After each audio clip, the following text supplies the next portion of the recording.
जय हिंद दोस्तों। सबसे पहले तो आप सबको गणतंत्र दिवस की बहुत बहुत शुभकामनाएं। हालांकि मैं एक दिन बाद में इस वीडियो को अपलोड करूंगा, यानी 27 तारीख को। तो आप लोगों को आज ही मैं बधाइयाँ दे देता हूँ। ठीक है, चलो दोस्तों, हम बात करेंगे आज एक नए टॉपिक की। जैसा मैंने कहा था कि जो हमारे अभिलेख थे वो पूरे हो चुके थे पिछले वीडियो में। अब हम बात करेंगे राजस्थान के सिक्कों की। दोस्तों, ये छोटा सा टॉपिक है और 40 से 45 मिनट की एक वीडियो बनेगी। उसके अंदर मैं सारे के सारे जो भी सिक्के हैं, कौन कौन सी रियासतों में कौन कौन से महाराजाओं ने कौन कौन से सिक्के चलाए हैं, हम सभी का अध्ययन एक साथ कर लेते हैं। तो वक्त को बिना बर्बाद किए चलो शुरू करते हैं। एक इम्पोर्टेंट बात शुरू करने से पहले मैं आप लोगों को कहना चाहूंगा, दोस्तों आप वीडियो शेयर नहीं करते हो। अगर आपको वीडियो अच्छी लगती है तो वीडियो लाइक किया करो और शेयर किया करो। अगर आपको वीडियो में कोई कमी लग रही है या मेरे पढ़ाने का तरीका आपको समझ नहीं आ रहा है, तो आप नीचे कमेंट करो कि सर ये दिक्कत है हमको। तो दोस्तों, I will try my best. मैं और कोशिश करूंगा आप लोगों को अच्छा अच्छा समझाने की। ठीक है दोस्तों, पर आप कमेंट किया करो। ठीक है, शेयर किया करो वीडियो।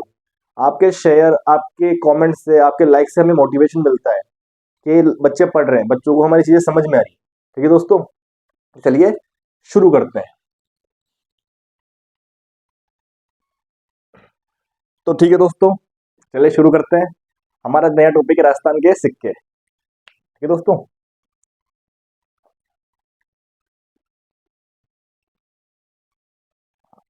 सिक्के, कॉइन्स, इंग्लिश में कॉइन्स बोलेंगे इनको। इनकी चर्चा करेंगे। चर्चा करने से पहले बात कर लेते हैं, सिक्के क्या है। भाई, किसी भी राजा के द्वारा चलाए गए वह प्रणाली, वह मुद्रा जिसको उस टाइम पे मान्यता प्राप्त हो, जिसके द्वारा वस्तुओं का आदान प्रदान किया जाता हो, वही सिक्के है, वही मुद्रा है। तो दोस्तों, सिक्कों से क्या है, एक चीज, एक शब्द निकल के आता है, मुद्रा शास्त्र। ठीक है दोस्तों, मुद्राओं से एक शब्द निकल के आता है, मुद्रा शास्त्र। आप लोगों के दिमाग में आ गया भाई मुद्रा शास्त्र क्या है? कुछ नहीं है, इसको इंग्लिश में बोलते हैं न्यूमिस्मैटिक।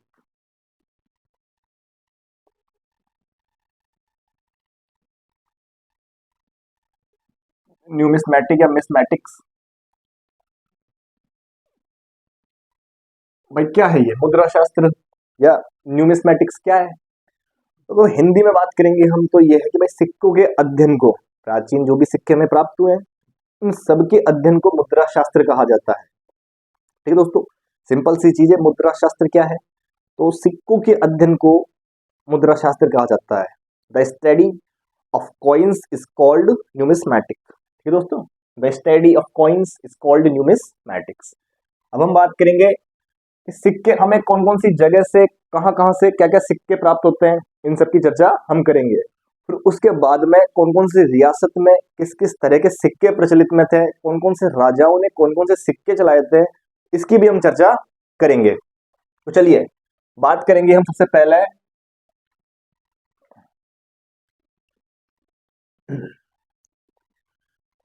सबसे पहले मैं जब से बात करूंगा वो बात करूंगा आहत मुद्राओं की। आहत या पंचमार्क। ठीक है दोस्तों, आहत और पंचमार्क क्या है, इसके बारे में हम चर्चा करते हैं। तो दोस्तों, प्राचीन भारत में या फिर प्राचीन काल में सबसे पहले जो मुद्रा चलाई गई थी वो आहत मुद्रा कहलाती है, पंचमार्क मुद्रा कहलाती है। आहत मुद्रा क्यों कहलाती है? क्योंकि दोस्तों ये चांदी की बनी होती है। पंचमार्क क्यों कहलाई? क्योंकि दोस्तों इस पे 5 आकृतियां उत्कीर्ण की गई थी। एक बहुत बढ़िया बात है दोस्तों कि इसके अंदर कोई तिथि अंकित नहीं थी, कोई लेख अंकित नहीं था, सिर्फ आकृतियां थी 5। 5 आकृतियों के कारण इन्हें पंचमार्क सिक्के कहा गए हैं। और ये जो आहत मुद्राएं हैं, पंचमार्क सिक्के हैं, इनको साहित्य के अंदर काशार्पण कहा जाता है। क्या कहा जाता है? काशार्पण कहा जाता है। तो चलो दोस्तों, इसको नोट डाउन कर लेते हैं। पहला तो क्या है? प्राचीनतम मुद्रा। कौन सी मुद्रा है ये? प्राचीनतम मुद्रा है। दूसरी जानकारी ये है कि किसकी बनी होती है? तो चांदी की बनी होती है। किसकी बनी होती है? चांदी की। तीसरी जानकारी हमें क्या प्राप्त होती है कि साहित्य में वो क्या कहा जाता है? साहित्य में इनको ही काशार्पण कहा जाता है।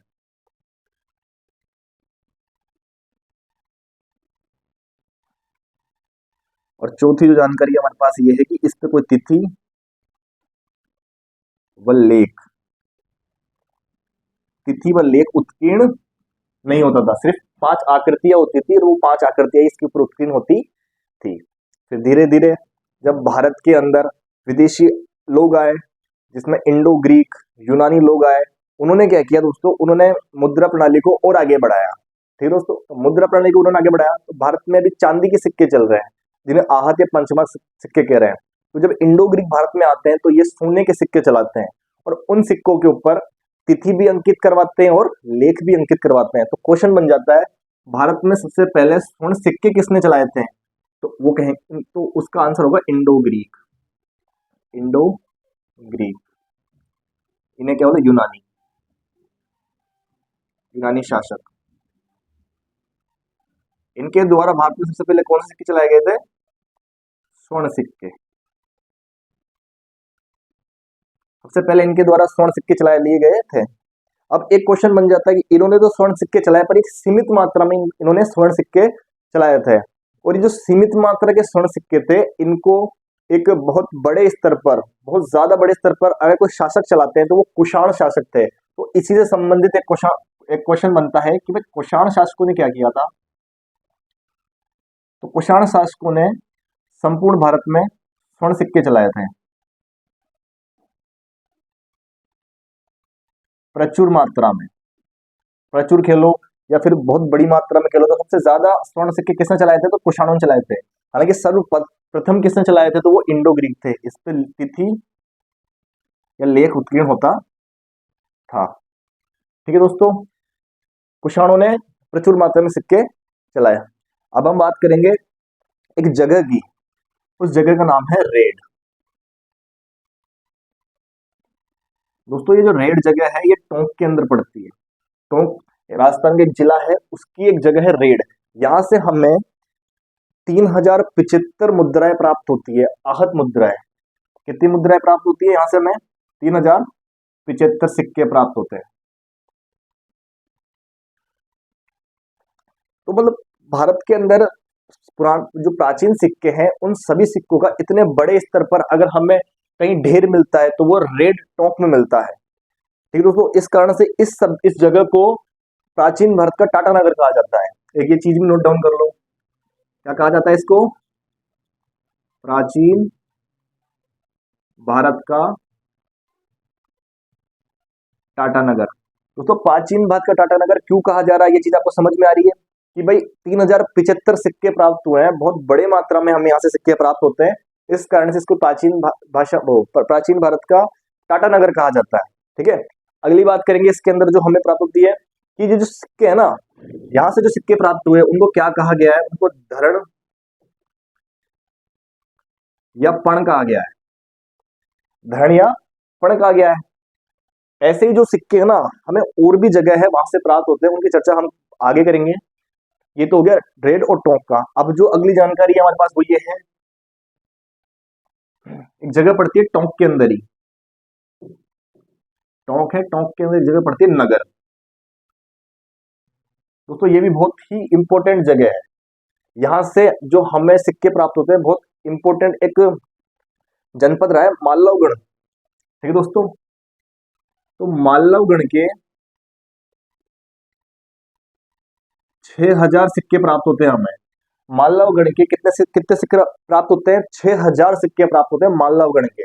और ये जो सिक्के हैं 6000, ये तांबे के बने हुए हैं, और इनकी जो खोज है वो कलाइल द्वारा इनकी खोज की जाती है। कलाइल आप लोगों को पता होगा, एक पुरातत्ववेत्ता थे कलाइल, जिन्होंने हमने हमने देखा था, उन्होंने बीजक की पहाड़ी से एक शिलालेख भी खोजा था, भाब्रू का शिलालेख। जब हमने चर्चा की थी अभिलेखों की, तब हमने इसकी भी बात की थी। वही कलाइल व्यक्ति है जिन्होंने नगर टोंक से 6000 तांबे के सिक्के खोजे हैं। तांबे के सिक्के याद करना दोस्तों, चांदी के नहीं है सिक्के, किसके? तांबे के सिक्के हैं। और ये जो सिक्के हैं ना, ये किससे संबंधित है? तो दोस्तों ये मालवगढ़ से संबंधित है। ये जो कलाइल द्वारा खोजे गए हैं 6000 तांबे के सिक्के, कलाइल आगे। इसके बाद में अगली जो चीज हमें प्राप्त होती है वो प्राप्त होती है बैराट से। बैराट आप लोगों को पता होगा, जयपुर में ये जगह स्थित है बैराट। दोस्तों बैराट जयपुर के अंदर स्थित है। विराट नगर जब हम पढ़ते हैं, विराट नगर, तो बैराट उसमें आता है। बैराट से हमें शिलालेख अभिलेख प्राप्त हुए थे, हमने इसकी चर्चा की थी। तो उसी बैराट से हमें 36 मुद्राएं प्राप्त होती है। ये जो 36 मुद्राएं हमें बैराट से प्राप्त हुई है, इनके दो तरह से डिवाइड किया गया है इनको। 8 जो मुद्राएं हैं वो तो आहत मुद्राएं हैं, ये पंचमार्क मुद्राएं हैं, और बाकी जो 28 मुद्राएं हैं दोस्तों वो जो है वो इंडो ग्रीक मुद्राएं हैं। समझना दोस्तों, 8 जो मुद्राएं प्राप्त हुई है वो तो पंचमार्क है या आहत मुद्रा है, और जो 28 मुद्रा प्राप्त हुई है वो इंडो ग्रीक है, यूनानी शासकों की है। हम जब इतिहास पढ़ेंगे तब हम चर्चा करते हैं इस चीज की कि जो 28 मुद्रा प्राप्त हुई उनमें से 16 मुद्रा तो अकेले मीनांडर की है। जब हम बात करेंगे तो इसकी चर्चा और विस्तार में करेंगे। अभी सिर्फ इतना है कि जो बैराट है यहाँ से हमें कितनी मुद्रा प्राप्त होती है, मतलब 36 मुद्राएं प्राप्त होती है, जिसमें से 8 तो है पंचमार्क, ये आहत मुद्रा है, और जो 28 है वो कौन सी है, इंडो ग्रीक। इंडो ग्रीक, इसमें से आप जब आगे पढ़ेंगे तो इसमें से 16 किसकी, अकेले मीनांडर की है। 16 अकेले किसकी है, मीनांडर की है। ठीक है दोस्तों, इसके बाद हम बात करेंगे अगली जो भी स्थान है जहां से हमें प्राप्त हुई है।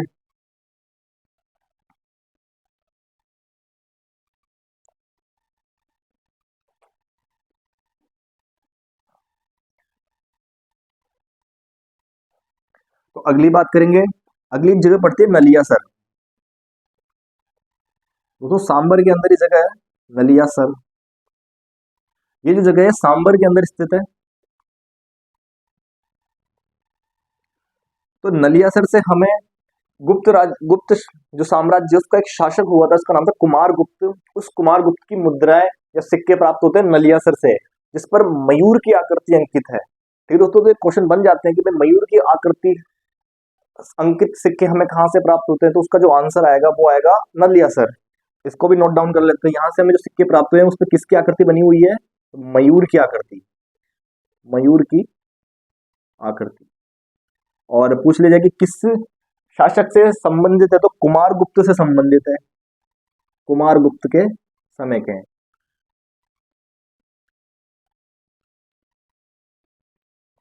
गुप्त शासक था कुमार गुप्त, इसके बारे में हमें जानकारी है। इसके बाद हम बात करेंगे नलियासर के बारे में। नलियासर की बात करेंगे, आहड़, एक आहड़ बहुत इंपॉर्टेंट जगह है। मैं जब आपको सभ्यताएं पढ़ा रहा था दोस्तों उस वक्त तो मैंने आहड़ की बात भी की थी। जब मैंने बताया था कि बिना हत्थे का जलपात्र प्राप्त और एक मुद्रा प्राप्त हुई है। हमारा जो आज का टॉपिक है वो सिक्के हैं, तो मुद्रा का जिक्र आ गया, तो यहाँ से मुद्रा प्राप्त हुई है तो हम उसकी भी चर्चा करेंगे। आहड़ से हमें, और उस वक्त मैंने बताया था जो हमें वहां से मुद्रा प्राप्त हुई है उस पे अपोलो का अंकन है जो हमें यूनानी सभ्यता की जानकारी देती है। तो दोस्तों यहाँ से कुल हमें 6 मुद्राएं प्राप्त हुई है। कितनी मुद्रा प्राप्त हुई है, 6 सिक्के प्राप्त हुए हैं, और उनमें से किसी एक के ऊपर त्रिशूल का अंकन किया गया है, त्रिशूल का चित्र बना हुआ है। ठीक है दोस्तों, बाकी जो मुद्रा है उनपे अपोलो का अंकन है, अपोलो उनका कोई देवता रहे होंगे, अपोलो का चित्र बना हुआ है। ये जो सभ्यताएं हैं ये किसकी हमें जानकारी देता है, यूनानी सभ्यता की जानकारी देता है।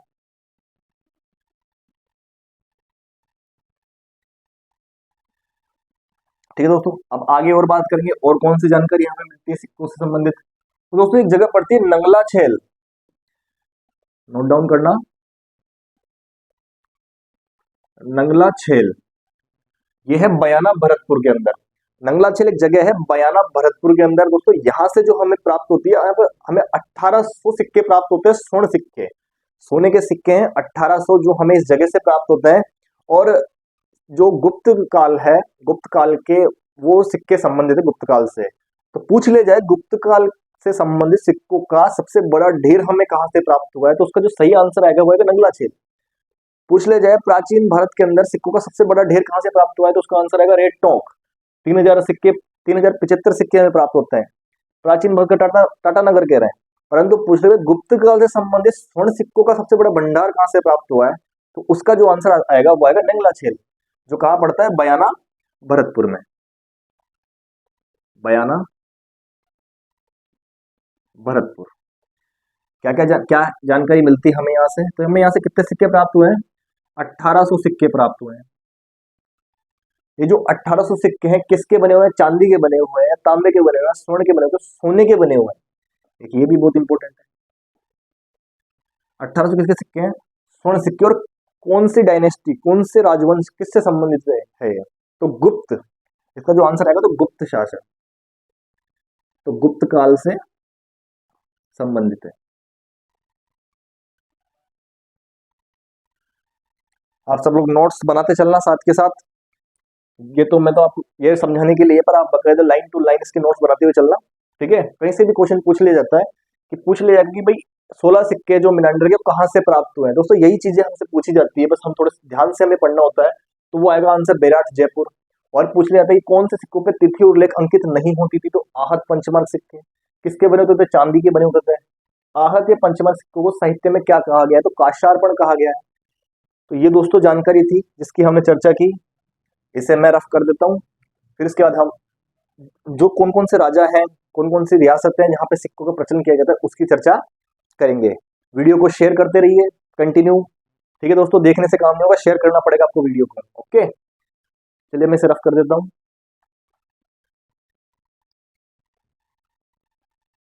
तो दोस्तों अब हम चर्चा करते हैं कौन कौन सी रियासत है, उनके द्वारा कौन कौन से सिक्के चलाए गए हैं। ठीक है दोस्तों, तो फिर से मैं एक मैप तैयार कर लेता हूँ हमारे राजस्थान का, प्यारे राजस्थान का।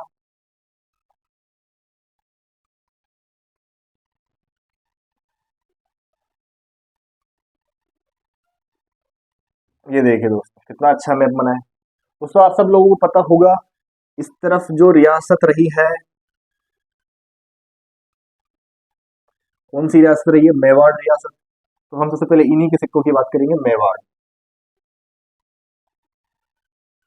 दोस्तों ज्यादा छोटा लिख दिया, इसे मिटा करके हम थोड़ा बड़ा लिखेंगे ताकि आप लोगों को असुविधा ना हो। मेवाड़। दोस्तों मेवाड़ से सिक्के क्यों पढ़ रहे हैं हम? क्योंकि राजस्थान की सबसे प्राचीन सभ्यता है, सॉरी सबसे प्राचीन रियासत है ये। इस कारण से तो सबसे पहले सिक्के भी यहीं से चले होंगे। इस कारण से हम सिक्कों का अध्ययन भी यहीं से शुरू करते हैं। दोस्तों मेवाड़ सबसे पहले, जो मेवाड़ के अंदर सिक्के चलाए थे वो गुहिल ने चलाए थे।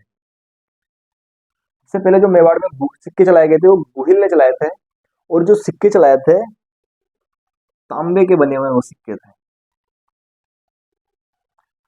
तांबे के, चांदी के, कि इसके बने हुए वो सिक्के हुआ करते थे। ठीक है दोस्तों, और इन पर गुहिलादित्य लेख लिखा होता था।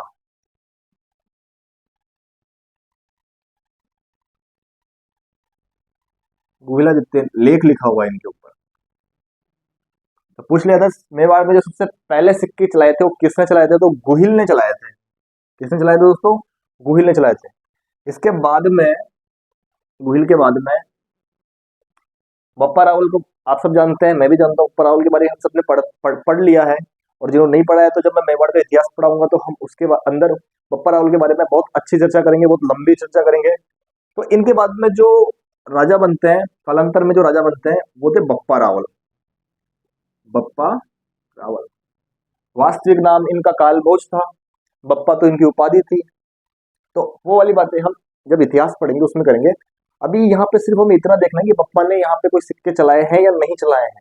अगर चलाए हैं तो कौन से सिक्के चलाए हैं? चांदी के हैं, सोने के हैं, या फिर तांबे के हैं? ठीक है दोस्तों, तो बप्पा रावल ने जब ये चित्तौड़ पर अधिकार कर लेते हैं, तो फिर ये एक मतलब तांबे के नहीं, सोने के सिक्के चलाते हैं। कौन से सिक्के चलाते हैं? स्वर्ण सिक्के चलाते हैं। स्वर्ण सिक्के। ठीक है दोस्तों, ये जो स्वर्ण सिक्के हैं ये कितने मतलब इनका वजन कितना होता था? तो दोस्तों 115 ग्रेन के ये स्वर्ण सिक्के होते थे। ग्रेन उस टाइम की पद्धति रही है नापने की, सिक्कों का वजन कितना है। ग्रेन का मतलब गेहूं के दाने होते थे, मतलब एक सिक्के को तोलने के लिए 115 गेहूं के दाने लगते होंगे। इस कारण से इसका जो वजन आया है वो कितना है? 115 ग्रेन आया है। ठीक है दोस्तों, तो क्वेश्चन यहाँ से ये बनेगा कि मेवाड़ में सबसे पहले स्वर्ण सिक्के किसने चलाए थे? तो वो है बप्पा रावल। सबसे पहले स्वर्ण सिक्के चलाने वाला कौन है मेवाड़ में? बप्पा रावल। इसके बाद में जो सिक्के होते हैं उनके अंदर थोड़ा सा परिवर्तन कोई करता है, तो वो है राणा कुंभा। राणा कुंभा। बप्पा के बाद वाले राजा और राणा कुंभा से पहले वाले राजा, ये सब इन्हीं सिक्कों का प्रचलन जारी रखते हैं। ठीक है दोस्तों, तो राणा कुंभा के द्वारा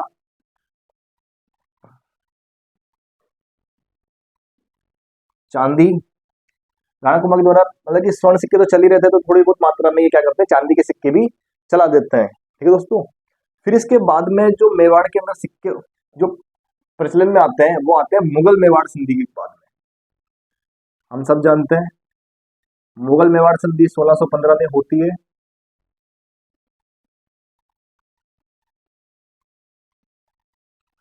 महाराणा अमर सिंह के द्वारा ये संधि की जाती है। तो मुगल मेवाड़ संधि जब हो जाती है मेवाड़ के अंदर, तो फिर मेवाड़ के अंदर मुगलकालीन सिक्कों का जो प्रचलन है फिर वो शुरू हो जाता है।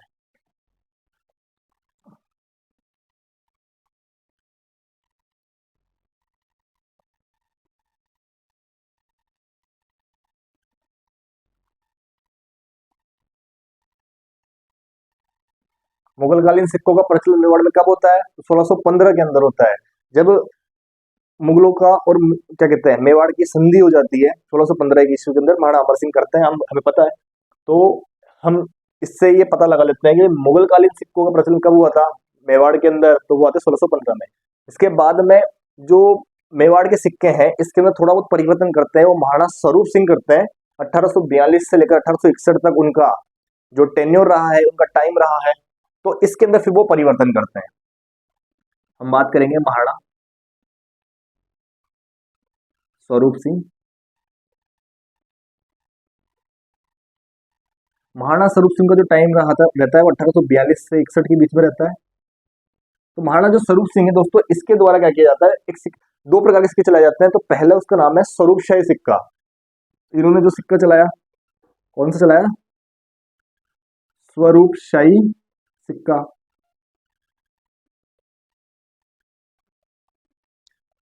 और इनके द्वारा जो दूसरे टाइप का सिक्का चलाया जाता है वो है चांदोड़ी।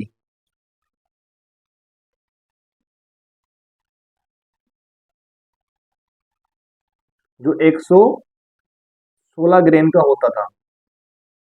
चांदोड़ी सिक्का चलाया इन्होंने जो 116 ग्रेन का हुआ करता था। इसके अलावा मेवाड़ के अंदर और कौन कौन से सिक्के प्रचलन में थे? तो दोस्तों मेवाड़ की जो रियासत है इसके अंदर नाथद्वारा भी आता है, मतलब राजसमंद, भीलवाड़ा भी आता है, चित्तौड़ भी आता है। तो दोस्तों वहां पर भी कुछ सिक्के चलते थे, उनके नाम थोड़े से भिन्न है, तो हम उनकी भी चर्चा कर लेते हैं। तो दोस्तों अन्य जो सिक्के चलते थे यहाँ पे मेवाड़ में, उसकी बात करेंगे। अन्य सिक्के मेवाड़ के अंदर जो अन्य सिक्के चलते थे उनमें हम बात करेंगे। तो पहले चलते थे ढींगला, अलग अलग थोड़े से नाम रहेंगे, आप इनको याद करना। त्रिशूलिया,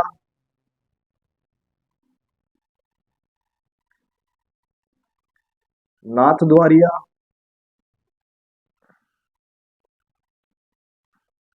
बिंडलिया, बिंडरिया। ठीक है दोस्तों, डिंगला, त्रिशूलिया, नाथ द्वारिया, बिंडरिया, ये कुछ अन्य सिक्के हैं जो मेवाड़ में चलते थे। ठीक है दोस्तों, तो ये हो गई मेवाड़ डायनेस्टी, मेवाड़ राजवंश, जिसके अंदर गुहिल गुहिल डायनेस्टी, गुहिल वंश हुआ है, जिसके अंदर कौन कौन से राजा ने कौन कौन से सिक्के चलाए, किसने परिवर्तन किया, मुगलों का प्रभाव कब पड़ता है, स्वरूपशाही सिक्का क्या चलता है। दोस्तों हमें ये नाम याद करने हैं। ठीक है दोस्तों, कौन कौन सा सिक्का है। ये क्वेश्चन बन जाएगा कि भाई स्वर्ण सिक्के सबसे पहले किसने चलाए, मुगल कालीन सिक्के कब प्रचलन में आए। तो मेवाड़ से संबंधित जितनी भी जानकारी थी मैंने आपके सामने रख दी है दोस्तों। अब इसके बाद हम बात करेंगे, इसी के जस्ट पास में नीचे वागड़ क्षेत्र आता ही है।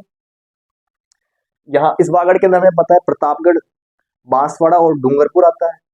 तो लगे हाथ हम इसकी भी चर्चा कर लेते हैं। तो सबसे पहले हम बात करेंगे प्रतापगढ़ के सिक्के। प्रतापगढ़,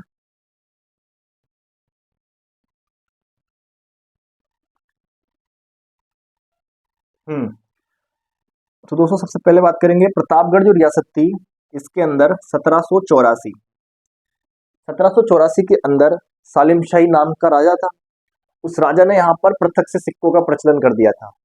अब सालिम शाही राजा ने सिक्कों का प्रचलन किया है, तो जो सिक्के चलेंगे उसको किस नाम से चलेंगे, सालिम शाही के नाम चलेंगे। तो प्रतापगढ़ में किस प्रकार के सिक्के चल रहे हैं, सालिम शाही सिक्के 1784 के अंदर। फिर हम बात करें कालांतर में, जब प्रतापगढ़ 1818 ईस्वी के अंदर अंग्रेजों से संधि कर लेता है। तो जब अंग्रेजों से प्रतापगढ़ की संधि हो जाती है, तो वहां पर फिर सालिम शाही सिक्के चलना संभव नहीं है, क्योंकि वो जो रियासत है वो अंग्रेजों के अंडर में आ चुकी है। तो अंग्रेज क्या करते हैं, अब सालिम शाही सिक्के यहाँ पे नहीं चलेंगे, तो क्या करें, तो यहाँ पे एक नई मुद्रा का प्रचलन करें। नई मुद्रा कौन सी होगी, तो नई मुद्रा और सालिम शाही। तो यहाँ पे फिर नया सालिम शाही सिक्का चलाया गया। तो पूछ लिया जाता है कि अंग्रेजों के टाइम पर प्रतापगढ़ में कौन सी रियासत, कौन से सिक्के चल रहे थे, तो वो है नया सालिम शाही सिक्का। फिर बात करेंगे, फिर लास्ट में 1904 ईस्वी के अंदर यहाँ पर कलदार का प्रचलन हो जाता है। जब ब्रिटिश भारत था तो वो जब इक्वलिटी ला रहे थे पूरे देश के अंदर, तो वो सब जगह एक ही प्रकार के सिक्के चलाते हैं।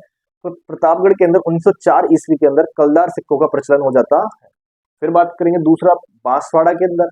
तो बांसवाड़ा के अंदर क्या था, जो सालिमशाही सिक्के थे वो सालिमशाही प्रतापगढ़ में तो चलते ही थे, वो साथ साथ बांसवाड़ा में भी चलते थे। ठीक है दोस्तों, तो बांसवाड़ा के अंदर जो सालिमशाही सिक्के समांतर चल रहे हैं। लेकिन 1870 ईस्वी के अंदर जब लक्ष्मण सिंह बांसवाड़ा के राजा बनता है तो ये खुद का सिक्का चलाता है। तो इस लक्ष्मण सिंह के द्वारा चलाए गए सिक्कों को लक्ष्मण शाही सिक्के कहा जाता है। ठीक है दोस्तों, और फिर जब अंग्रेज रिफॉर्म कर रहे थे सभी जगह से, तो फिर जब एक इक्वलिटी ला रहे थे तो बांसवाड़ा के अंदर भी 1902 ईस्वी के अंदर कलदार सिक्कों का वो प्रचलन कर देते हैं। इसके बाद फिर बात करेंगे डूंगरपुर की। तो डूंगरपुर एक जगह है जहां पर प्रचलन मतलब अलग से किसी प्रकार के सिक्कों का प्रचलन नहीं था। डूंगरपुर के अंदर चित्तौड़ी सिक्के चलते थे, और जो बांसवाड़ा या क्या कहते हैं प्रतापगढ़, इनके सालिमशाही सिक्कों का वहां पे प्रचलन था। ठीक है दोस्तों, तो ये थी इन तीनों की जानकारी। अब हम इसे नोट डाउन कर लेते हैं क्या क्या हमने जानकारी देखी है। तो प्रतापगढ़ के अंदर सबसे पहले 1784 के अंदर सालिमशाही नाम का एक राजा हुआ था, जिसने कौन से सिक्के चलाए थे, सालिमशाही सिक्के। ठीक है दोस्तों, फिर 1818 ईस्वी के अंदर जब अंग्रेजों से संधि कर लेता है तो यहाँ पे नया सालिमशाही सिक्कों का प्रचलन हो जाता है।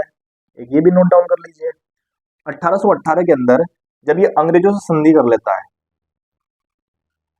अंग्रेजी संधि हो जाती है जब इसकी, तो यहाँ पे जो सिक्कों का प्रचलन होता है उसे बोलते हैं नया सालिमशाही, नया सालिमशाही।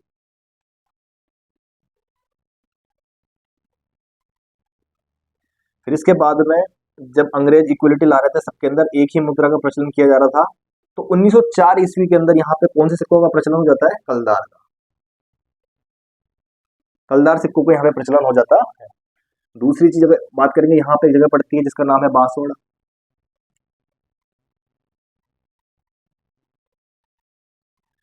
बांसवाड़ा के अंदर स्टार्टिंग में पृथक से किसी प्रकार के सिक्कों का प्रचलन नहीं था। पहले यहाँ पर भी सालिमशाही सिक्के ही चलते थे,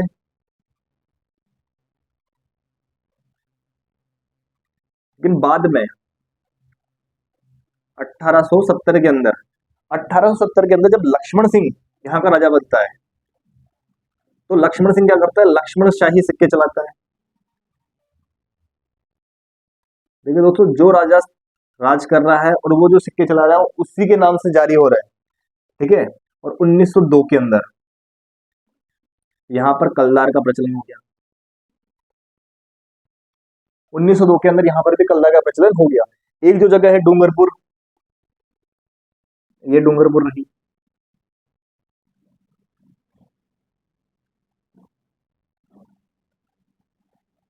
डूंगरपुर के अंदर पृथक से किसी भी प्रकार के सिक्कों का प्रचलन नहीं था। डूंगरपुर के अंदर चित्तौड़ का एक चित्तौड़ी चलता था, जो सिक्का चलता था वो चित्तौड़ी था, और एक वही एक सालिमशाही।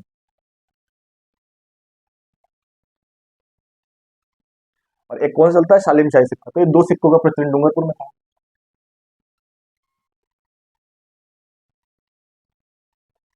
ठीक है दोस्तों, तो मेवाड़ रियासत के सिक्के और वागड़, जिसके अंदर डूंगरपुर, बांसवाड़ा और प्रतापगढ़ तीन जगह आती है, उन तीनों में किस किस प्रकार के सिक्कों का प्रचलन था इसकी हमने चर्चा कर ली है। अब हम बात करेंगे मारवाड़ के सिक्कों की। ठीक है दोस्तों, आप लोगों को पता होगा मारवाड़ रियासत यहाँ पड़ती है। मारवाड़ के अंदर बीकानेर, जोधपुर, जैसलमेर, नागौर वगैरह के भी क्षेत्र आते हैं। ठीक है दोस्तों, तो यहाँ पे सबसे पहले बात करेंगे हम जोधपुर रियासत की।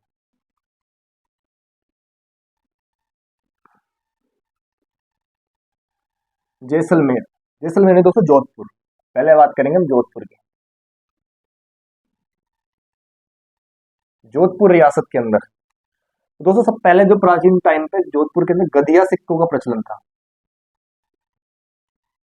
गधिया सिक्के थे, उन गधिया सिक्कों का जोधपुर में प्रचलन था। फिर कालांतर में जब मारवाड़ के ऊपर प्रतिहार राजाओं ने अपना शासन स्थापित किया, तो उन प्रतिहार राजाओं में एक राजा था जिसे मिहिर भोज कहा जाता था, भोज प्रथम के नाम से भी उसे जाना जाता है। उसने आदिवराह के सिक्के चलाए थे। तो पूछ लिया जाता है दूसरे किस प्रकार के सिक्के हैं यहाँ जो हमें जोधपुर से प्राप्त होते हैं, वो है आदिवराह के सिक्के। आदिवराह सिक्के दोस्तों, ये जो आदिवराह सिक्के ये भोज प्रथम मिहिर भोज उसने जारी किए थे। इसके बाद में फिर आदिवराह सिक्के, आदिवासी सिक्के दोस्तों पता चल गया किसने चलाए थे, तो भोज प्रथम ने चलाए थे, मिहिर भोज जो उसी का नाम है, प्रतिहार राजा हुआ था। इसके बाद में कालांतर में विजय सिंह व्यक्ति रहा है, शासक रहा है वहां का जोधपुर का, जो एक प्रकार के सिक्के चलाता है, तो उसे विजयशाही सिक्का कहा जाता है। अगला जो क्वेश्चन बन जाएगा हमें, और कौन सिक्के हैं विजयशाही।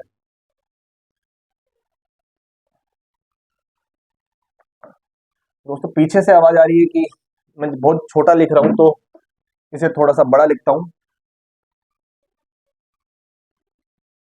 विजयशाही, विजय सिंह द्वारा सिक्के चलाए गए, तो इन्हें क्या कहा गया, विजयशाही सिक्का।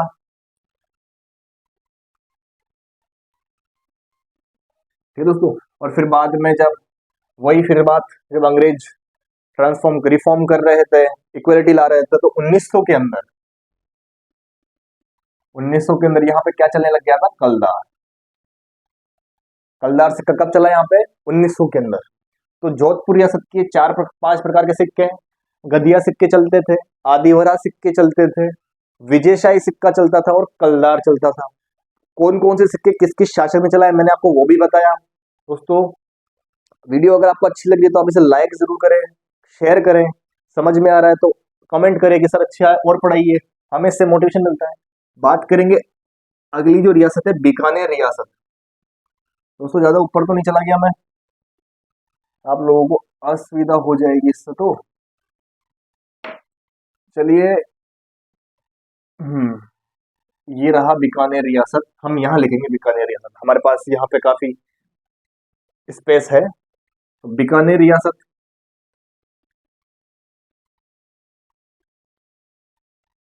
दोस्तों बीकानेर जो रियासत थी यहाँ पर तो टकसाल की टकसाल स्थापित कर दी गई। जब मुगल भारत पर आ जाते हैं और वो जब संधिया कर लेते हैं बीकानेर से और जोधपुर से, तो ये बात है 1759 की। 1759 ईस्वी के अंदर बीकानेर में तो टकसाल की स्थापना कर दी जाती है। किसकी स्थापना कर दी गई, टकसाल की। और ये जो टकसाल थी दोस्तों, इस टकसाल में से उस वक्त जो दिल्ली का शासक था वो शाह आलम था। तो इस टकसाल से जो सिक्के ढलते थे वो शाह आलम के नाम से ढलते थे, उन सिक्कों को आलमशाही सिक्का कहा जाता था। तो दोस्तों ये भी नोट डाउन कर लेना कि टकसाल तो 1759 में स्थापित कर दी गई थी, पर जो सिक्के थे वो कौन से जारी हो रहे थे, तो वो थे आलमशाही, आलमशाही सिक्का। ठीक है दोस्तों, बीकानेर के अंदर टकसाल कब स्थापित हो रही है, 1759 को, और सिक्का कौन सा ढल रहा है, आलमशाही सिक्का, क्योंकि उस तो दिल्ली के अंदर जो सुल्तान बना हुआ था वो शाह आलम बना हुआ था, उसी के नाम से यहाँ सिक्के ढले जाते थे, और वो कौन से सिक्के थे, आलमशाही सिक्का। ठीक है दोस्तों, एक और इंपॉर्टेंट बात है, गज सिंह,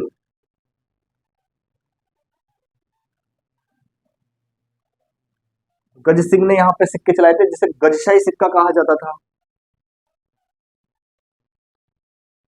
एक ये भी इंपॉर्टेंट है, गजशाही सिक्का। ठीक है दोस्तों, गज सिंह ने गजशाही सिक्का चलाया था, आलमशाही सिक्का चलता था। तो बीकानेर के अंदर दोस्तों ये जानकारी है जो सिक्के यहाँ पे प्रचलित थे बीकानेर के अंदर।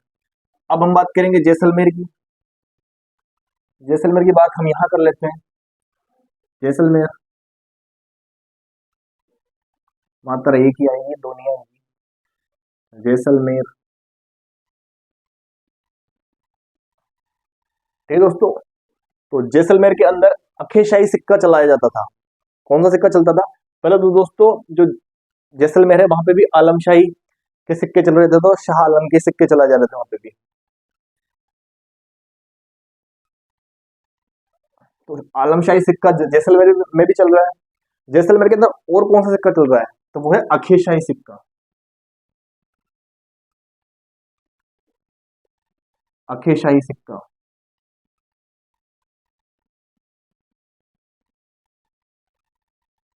अखेशाही सिक्का रावल अखेर सिंह जो थे, उन्होंने अखेर सिंह के द्वारा अखेशाही सिक्का चलाया गया था। और दोस्तों एक और सिक्का है डोडिया, ये थोड़ा इंपॉर्टेंट रहेगा,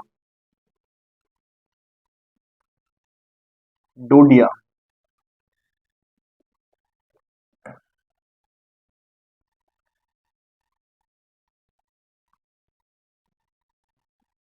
दोस्तों ये जो डोडिया सिक्का था तांबे का बना हुआ था, तांबे का बना हुआ ये सिक्का था डोडिया, जो भी जैसलमेर में चलता था। और इसका जो वजन हुआ करता था वो था 18 से 20 ग्रेन का, 18 से 20 ग्रेन का। तो दोस्तों मारवाड़ के अंदर जो प्रमुख सिक्के थे, प्रमुख रियासतें थे उस वक्त की, जैसलमेर हो गई, बीकानेर हो गया, जोधपुर हो गया, हमने इनकी चर्चा की। यहाँ पे कौन कौन से सिक्के चल रहे हैं हमने ये तो पढ़ा ही, साथ साथ में कौन कौन से शासक ने सिक्के चलाए हमने उनका भी अध्ययन किया। ठीक है दोस्तों, तो बाकी चीजें नोट डाउन कर लीजिए आप, फिर मैं इसे रफ कर देता हूँ, फिर हम आगे की जो रियासतें हैं उनकी चर्चा करते हैं।